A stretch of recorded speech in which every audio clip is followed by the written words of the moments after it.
Hey guys, welcome to Black Ambassadors of Change. Don't forget to like, share, subscribe. So this week we're talking generational trauma. See you soon, guys.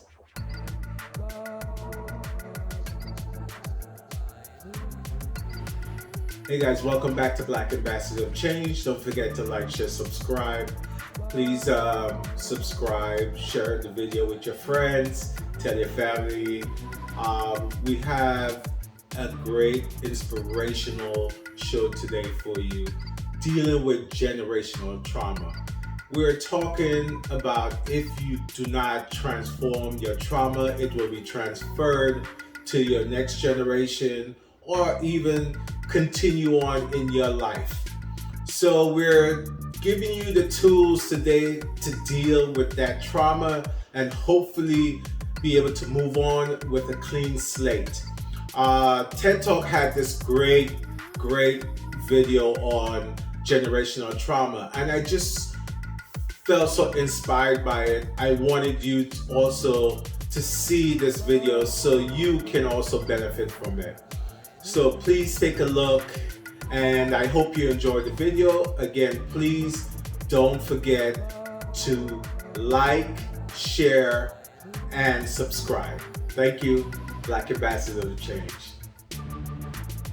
How many of you have ever held a secret for yourself or for someone else, by a show of hands? And how many of you wish you could tell that secret with no judgment and no paying for it, by a show of hands? Yeah, if you raised your hand and your partner is here, you're on your own, because now you have to tell them, right? So I want to take you back 3 generations, where my great-grandmother, as soon as she was of age, she hit puberty, she was married off. And her daughter, as soon as she hit 13, she was married off. And I just listened to one of the most inspirational women to me, Terry Rai, who used this analogy of being in a relay where we're all passing on this baton. And these women in my life were all passing on this baton of early marriage, of illiteracy, of poverty. That wasn't their choice, but it was the race they were given. Then here comes my mother. She's given the same baton. And at 14, before she hit that age, she knew her fate.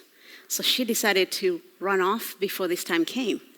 Her and her cousin took off to a big city and tried to start a new race for herself. But her dad and her stepmother needed her because she was their ticket to get another cow or another goat. So they come up with a plan to get her back in the village so she can deliver, because that is what girls and women were for. Not educated, of course. They make up this plan, and she travels because she has to be respectful. And on her way there, they literally would throw a lasso around a girl. And once that's around you, you're already married off. Tag, you're it. And the rules were you're supposed to now go stay in this house. The transaction takes place, and then you get to meet your husband, who's much older, you've never met. And when they took my mom to this house, she decided to change her race and to not take that baton of early marriage. So she got up and sat outside in the courtyard and started singing on top of her lungs. And they thought she had lost it. And because of her stubbornness, she was not marriage material anymore. They were not going to marry off this stubborn woman. And so they sent her back home because she was not good enough for this. And that's when she changed her race. She had 5 kids and hands us a baton of an education. She changes our future because she knew this had to end with her. But one thing that was kept going on is the silence around it. So here I am as a middle child of 5. I get sexually abused at the age of 11. And the baton of silence was still with me. So I don't tell anyone. Same way my mom never told us about her history. She tragically died in 2010 in a car accident. And I find out all about this just this last summer when I started talking about my own stuff. 2015, I traveled to Uganda as a therapist I didn't do my own work because I can just heal everybody else. And as a result, I'm good. I got the resources. I can do this on my own. I don't need anybody else. And as we're talking about mental health and trauma, what are some of the things I can do in this village? They tell me about this 9-year-old in class who had been assaulted the day before. And she was in class the next day like nothing happened. And it turns out, in this village, the perpetrator just gives a goat to a parent as an apology.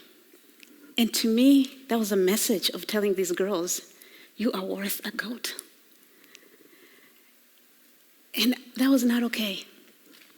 So we did our work with this girl, and literally a week later, another 5-year-old who heard about what I had done, her grandmother came and said her daughter had been raped by her grandfather, who was HIV positive. And because they couldn't come up with $5 in the 72-hour span, she couldn't get that pill that could change her life. And it was like looking in a mirror of helping these girls and hearing the 11-year-old in me screaming, what about me? Either you think they deserve more than you do, or you're being a hypocrite because the work is hard. And the voice was clear. I thought I was just too busy. Once I finish my doctorate, I have 4 kids, I have this and that. I can come back and do this work. But the voice was clear. Why do you get the luxury to wait when they're hurting now? So that's how I started my foundation.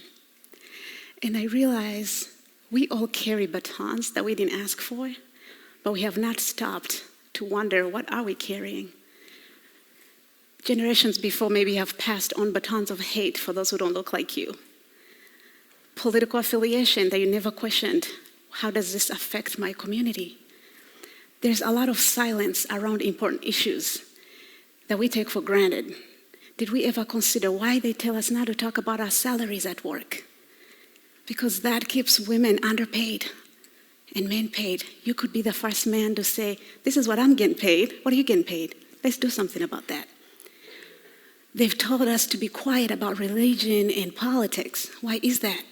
That's what got us where we are now. We don't know how to have these difficult dialogues. Now it's time to look at the batons we've been passing on. A story is told of a little girl watching her mother making turkey and baking it, whatever they do with turkeys. You can tell I don't cook. And so she would cut off the legs and the wings before baking it. And the little girl said, why do you do that? And mom looks up and says, I actually don't know. My mom always did it that way. Let's ask mom, why did you do that, grandma? I don't know. My mom did it that way. 3 generations later, great-grandma did not have a big enough pot.